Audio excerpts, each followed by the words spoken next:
Good afternoon, everyone, and welcome to the Thursday edition of Topic Time with Harrison Young. The weather is just getting better and better. I know it's taken a while for the snow to melt, but a week from today, it's going to be spring officially. So let's do the countdown. In the meantime, I got some underwriters for the show tonight, and then an awesome guest. And some of you may be looking at him in awe right now as he sits here, and before I even introduce him. So here's who we have. We have Auto Country, king of the used car in Abington. We got Shovel Shop Spirits in Easton. We got Johnny Macaroni's in East Bridgewater, two in East Bridgewater locations, restaurant, and one in Halifax. We got What's the Scoop Ice Cream in Randolph. We got Michael H. Jewelers in East Bridgewater. We got Chapin Sheds in Whitman. We got John's Greenhouses and Florist Shop in Brockton. We got Justine's Dance and Gymnastics Wear at locations in Easton and Norwood. And we got MDI Auto Brokers and Repair in Whitman, home of the fully certified used car. And thank you guys very much. On that note, we'll now start Topic Time, the show officially. Here we go.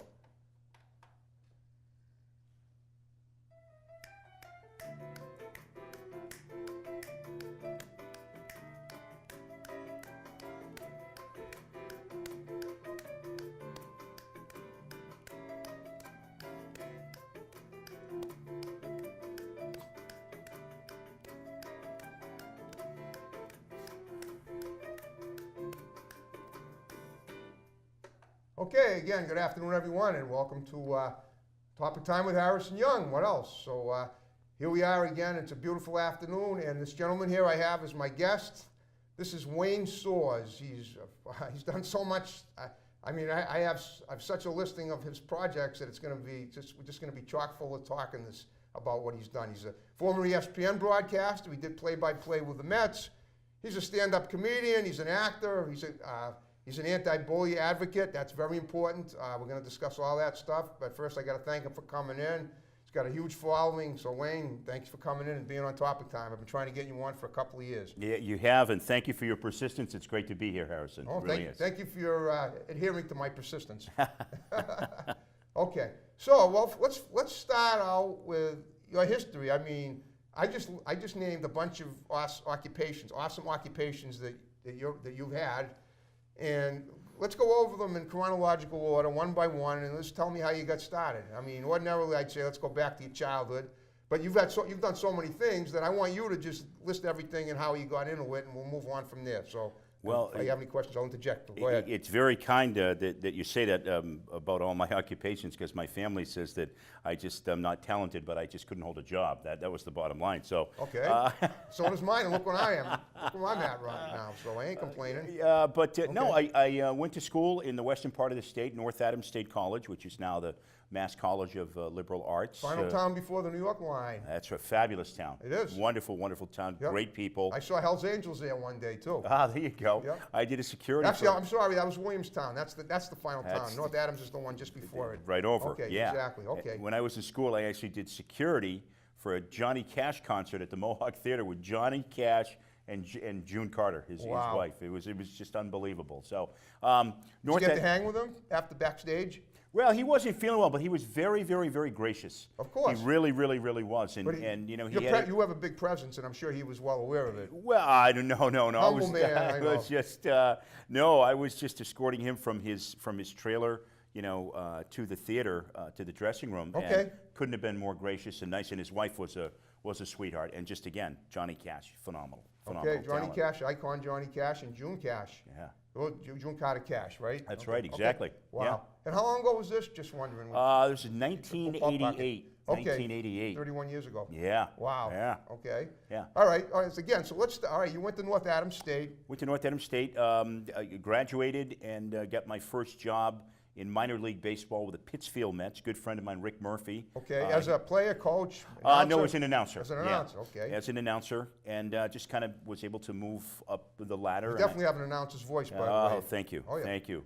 And I was able to move up the ladder, and I ended up in AAA, and had some opportunity to get called up and to do a little bit in the show and to. In the show, you mean like to do some broadcasting?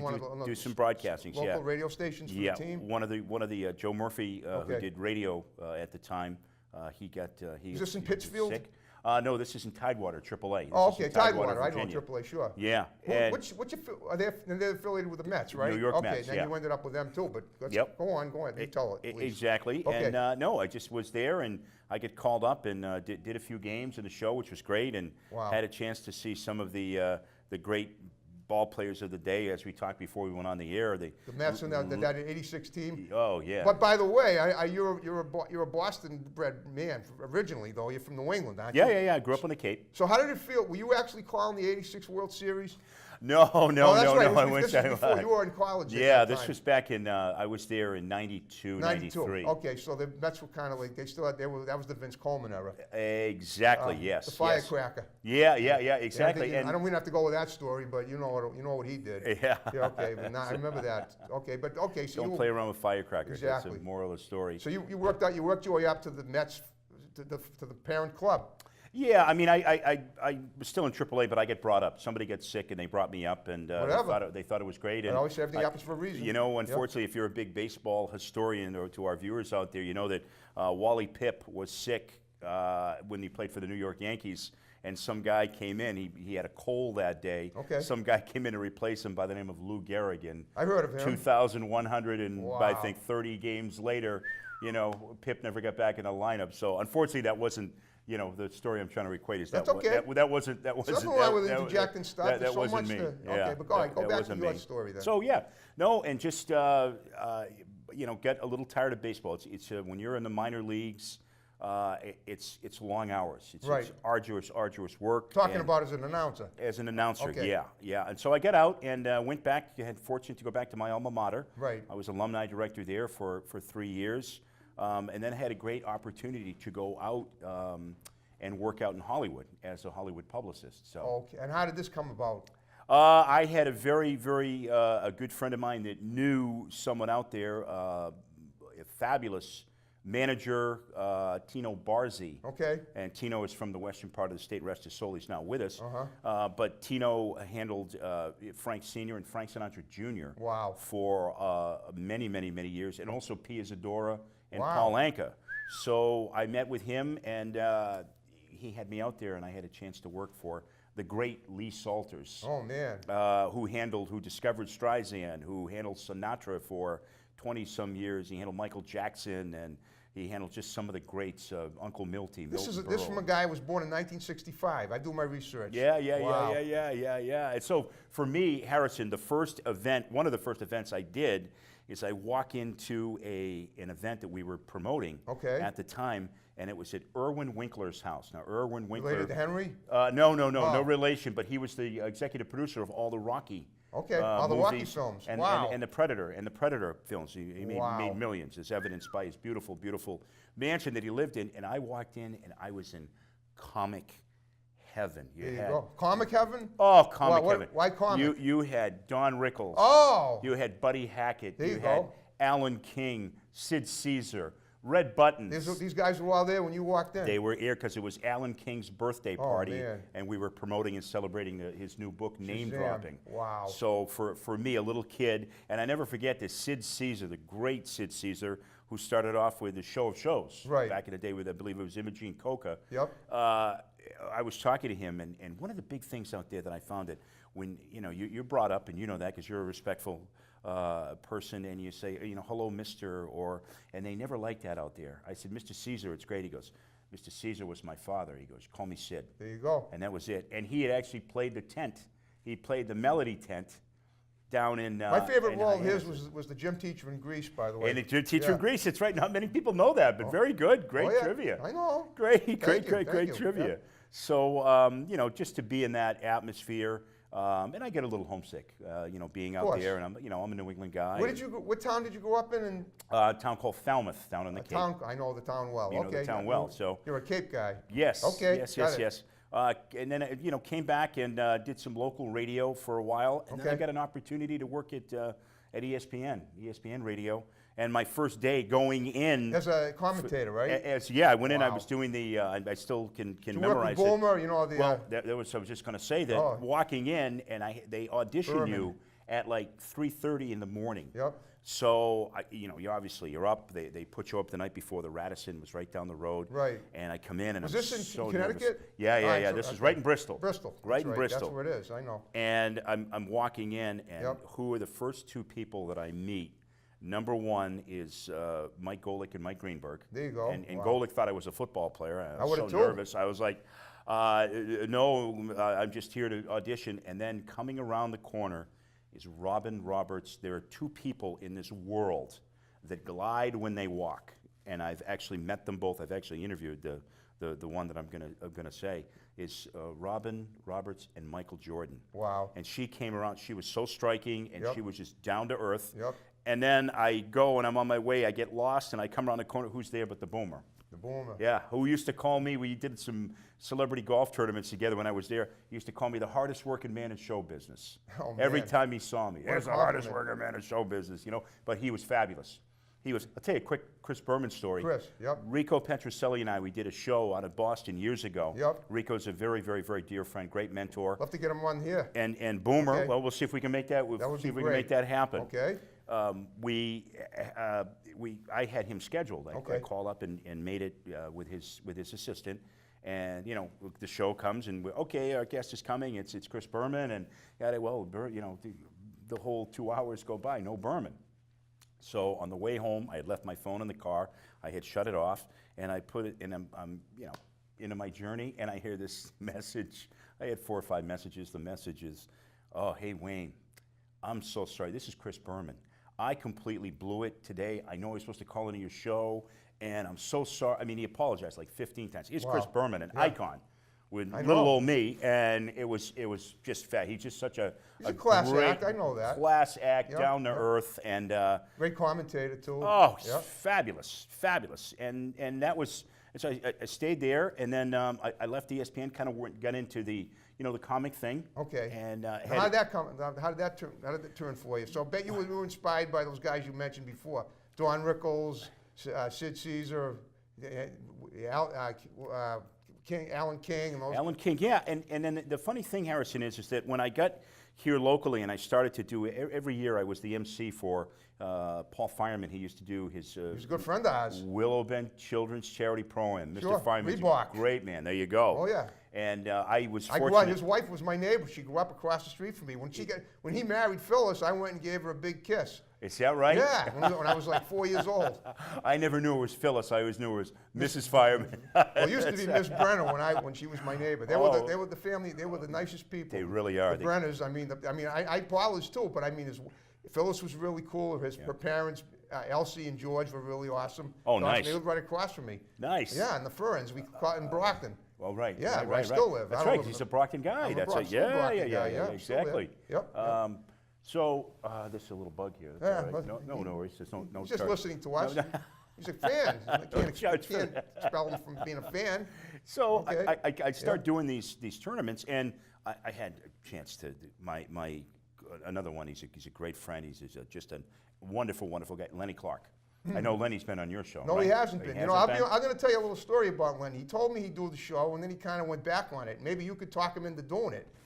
I will see what I can do. I've had some of the big names on. I had Steve Sweeney on last fall. Wonderfully I'm talented. hoping to get Johnny Peasy on pretty soon. I had Dave Russo on. All great, talented Everybody guys. but Lenny. You just, All we great got to work it, man. Yeah, you do, because Lenny, Lenny is going in like 15 million directions. I mean, he's a phenomenal comic. He's a wonderful actor. I know. He's a great spokesman. I mean, you get Lenny Clark. Lenny can sell anything. I mean, I you know want he him can. as a spokesman. So I had the Lenny Clarks, the Mike Donovans, the Jimmy Dunns, the Tony V's. Right. Him too, I'm trying to get on the show. And the late, and when I started getting into local comedy here in Boston at the Old Comedy Connection, Kevin Knox, God rest his soul, is a wonderful, wonderful man. I would always say to Kevin, hey Kevin, when I get, and I had like 3 or 4 bits of like, it was nothing. I didn't even have an act. I just kind of made up things as I went along and did a couple of imitations. And I said, Kevin, can you just watch me? And Tony V was the same way. Just let me know what I did wrong and kind of critique me. And every time, I could have a horrible set. It'd come off and they'd go, hey, good job, kid. Got to ask you, Good where job. did you get your material for the comedy, for the stand-up? in experiences, Yep, my, of you know, my course, right, family, okay. I'm self-deprecating. I mean, guys like me, Like me too. obviously I got a face for radio, and people Yep. say I look like Shrek, so we play off on that. And just I've got a good friend who's an outstanding comic out in L.A. Yep. who does some writing for me, Jeff Cesario. Okay. And Jeff is a wonderfully talented comedian. Oh, have you ever met Soares Silverman? No, I have not. No, she's another great comedian. She's too. also my cousin. Is that right? Really? Yep. Wow. She knows about the show. I'd like to get her on too, but she's out there. Yeah, But, yeah, sure. But Lenny's here. I know Yeah, he is because yeah. he's cruising the nightlife all the time doing his gigs. Yeah. At Giggles and wherever else. Oh, sure. Yeah. Okay. And I also had two of the other people. I had Jordan Toffolo right in this chair back on December. She was in the film with Sweeney Killing Yeah, Sweeney. sure. Yeah. And Christina Kostelakis I interviewed at the Carver Show back on, I believe it was, I think it was November 12th, or November Okay. 28th, actually. So I've had three of the stars of Sweeney Killing Sweeney on, including the star, Nice. Sweeney Nice. himself. But all right, so go on. Let's talk So about. no, just and then I just got into doing stuff Yep. with the troops. I did a celebrity tournament when I was at ESPN. Okay. Made Golf, good, right? Golf, yes, Okay. yes, and I play in the low 70s. There you go. If it's Oh, any yeah, hot, and then when it gets colder, you quit, right? if it's any hotter than that, Yeah, I won't play. Yeah, right. okay, that's an old shtick. I that know, I know. I brought that back from Red Buttons. It's right in my back in barber the shop day. over there in Walters. He's 2 blocks away. Of course, you obviously don't go to the barber shop. Or No. if you do, you spend a lot of time there. Not for No, many years. I can tell you that right now. Okay, that's so, cool. But Otis Sistrunk became a very good friend. Otis Sistrunk played for the Oakland Raiders. I know he did. And you know, a little trivia with Otis and I. Otis and I have the same birthday, Yep. September 18th, and our mothers have the same birthday, September 24th. Wow. So and Otis, you know, Otis can be very intimidating. I I'm mean, sure. I know he looks on the 6'6", field. 6'7", and he's got the big deep voice. Yep. And so we get to be good friends. And he was at the time. He was the manager of Cowan Stadium Okay. out in Fort Lewis. I just asked him one night. We were sitting around, and I said, you know, Trunk, can I'd like to get out there, and you know, and he made it happen. What, to do an interview? No, to go out there and entertain the troops. Oh, cool. And I Okay. went out there on Now, where is this? What part of the United States is this? Fort Lewis is out. You fly into SeaTac, Seattle Tacoma. Oh, okay. And then it's about Back northwest? no, actually, you talking about the airline? No, I'm talking about the. Oh, yes. Yeah, it's right by Mount Rainier. You can Oh, look okay, up in so the it's in, background and it's see. in Washington State? Yes, Okay, Washington Pac State. Northwest. Yep. Okay. Yep. Got And it. well, geography 4 times, so that's why I didn't get that. It's all I'm right. sorry. It's all right. Me too. And then I just went out there. I was out there for 5 days and Wow. had a chance to really spend some time with the Wounded Warriors. And one of the things was there was a general out there, and I Yep. did a show, and his public affairs people said to me, you know, when I came in, okay, it's great. It was like 1,200 people, my first really big audience. Okay. And the public affairs people said, do me a favor, do us a favor, don't get on the general.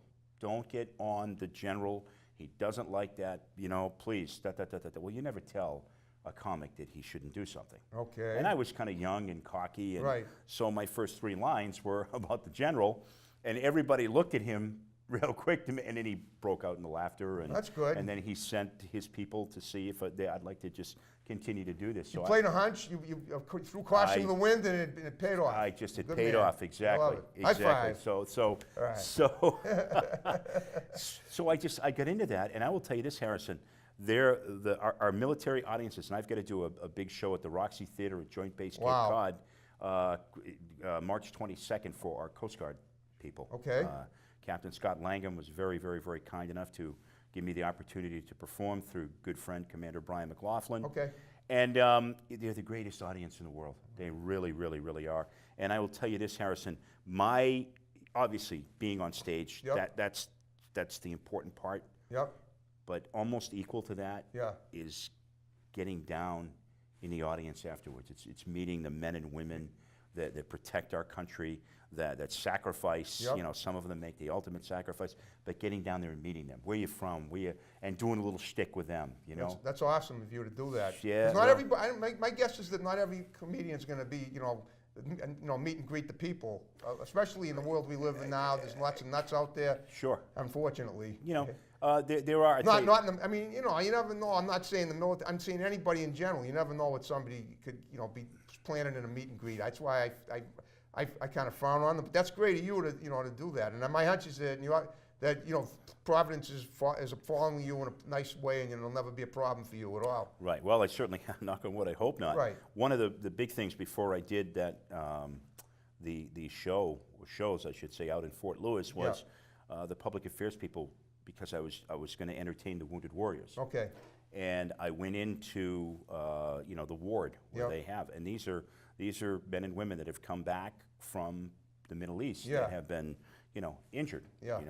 Head trauma, loss of legs and limbs and the whole 9 yards. And they kept drilling it into me. You can't get emotional. You can't. There's no crying. Please, Mr. Soares. And it got to the point where after like the 50th, I'm exaggerating, but after a phone call, I said, guys, I got it. And if they hadn't have done that, because I don't care if you're an entertainer, an actor, broadcaster, or a comic, you get yourself into a zone. You know that. You get yourself, you got to get into that zone. And I was into my zone, and I went into the ward, and they had people in there in wheelchairs and head wounds and everything like that. And if they hadn't really drilled that into me, I probably could have got emotional.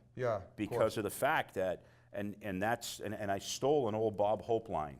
And when Bob Hope used to work a ward or a medical facility, he'd walk in and say, "Ladies and gentlemen, great to be here.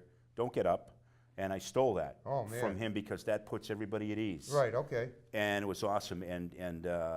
But I'll tell you what, I really get emotional after you're in those type of things. I've been fortunate to go to Landstuhl Regional Medical Center in Germany for 3 years, and you really see some tough things there. Sure. And but that's what they want. They want the laughs, they want the jokes, they want the humor. Right. They don't want any tears. Helps them heal. Yes, it does. It does. Yes, it does. So tell me, how did you get into anti-bullying? I know that's big with you too. Sure it is. So talk about that. Yeah, I've got a great deal of passion for that. Okay. I was bullied as a young kid. Yeah, me too. I was raised by my grandmother, grew up without a father. Okay, wow. And it's funny that and I say not funny in that sense, I know what but you mean. Yep. When you're the perfect target, and I wasn't as big as I was. It happened when I was in third and fourth and fifth grade. Yeah. And you become an easy target, not only for the kids, but for adults as well. Yeah, I know. When you're at a father and son, picnic, and you're playing catch with your grandmother, you can't imagine. And the kids, they were torturous. Some of them were physically, were physical. Some of them every day, for 2 years. It was just boom, boom. Oh, I know. Boom, well, I was boom, fat boom. as a kid, and I got picked on constantly. Last week, I had a guy in here, martial arts expert. He came down from New Hampshire. So a story I told him was that when I was in the 6th grade, I took a judo class, and instead of so I could defend myself against this kind of thing, all that happened was I got picked on more in the judo class, and eventually I got my collarbone busted in a match. Really? So yeah, and so it was just an excuse to get out, and it was awful. But Right. But in a way, I don't want to say I'm benefited from it, but I'm in a lot better shape now than I was as a kid. Sure. Almost 60 years old now, and I feel great. And I take care of myself. I'm not a martial arts expert by any means, but at least I'm not heavy anymore. When I eat, I very, very health conscious. Sure. And and I'm very happy about it because I think I could live another 40 years or so. Yeah. Well, I would have said you're almost 40 myself. Thank you. So. Oh, that's very sweet of you, man. All right. Yeah. Well, I'm a sweet Well, I would have guy. said you were probably about almost 40, and I know how old you are too. Yeah, you told everybody before, yeah. Yeah, but considering you're actually considerably younger than I am, and you've done more in your years than I've. Well, I think I'm heading in that direction. Yes, you are. Yes. It's a long race, my friend. It really is. It doesn't matter where you start; it's where you finish. But you have fun though, when you do, and you're good at whatever. You're great at what you do. You do. Yeah. Yes. And you're a man who commands a lot of of positive attention. I can see that and hear that. Well, when you talk. I thank you for that. Yep. One of the things, just to touch on that bullying thing, and I'm affiliated with a great organization now called Unify Against Bullying. Yep. And basically, when I go in, one of the biggest things that always makes me chuckle, Harrison, is when I'm calling a school, and I've been doing this now for 10 years, and so my reputation has gotten around, and when I call a new school, and they always ask me, what is your PowerPoint presentation like? And I'm like, PowerPoint, I'm a storyteller, and I give the kids tips and tactics and strategies on how to deal with bullying. And I will tell to our audience out there is that the biggest thing that if you're somebody that gets bullied, You need to go ahead and you need to get confidence. And the only way you get confidence is by practicing. You practice how you walk. You practice looking people in the eye and speaking in a firm tone. And you have to develop every single day, you have to develop a game plan. You have to develop a strategy. If you're on a bus and you get picked on, don't sit in that seat. Sit up in front. If you're at school and you get picked on, always have an outlet to get to a safe place. But again, I tell this to kids constantly, you have to practice. My grandmother, she used to give me note cards and make me read them in front of a mirror. And when you acquire confidence and you start feeling good about yourself, because bullies, they pick on kids that are quiet, kids that don't have that. I mean, it's like a great white shark. In my case, I was sniffing out the a opposite, goldfish. though. I was just weird and goofy, and that's weird. Yeah, but sometimes, you know, it's good to be different. It is. It's I very, know. very, very good. I tell it Because to we're kids, creative you know. if we are different. Yeah, if everybody was the same, where would we be? Exactly, boring. So Yeah, I know. right. Yeah. So again, it's the confidence. It's really the confidence thing, and that comes through. And I say martial arts not because of the fact of the physical part of it, but when you work out and you feel good, that gives you that's a mission. You feel accomplished by playing an instrument, by drawing, by acting, by playing sports. Anything that's a diversion.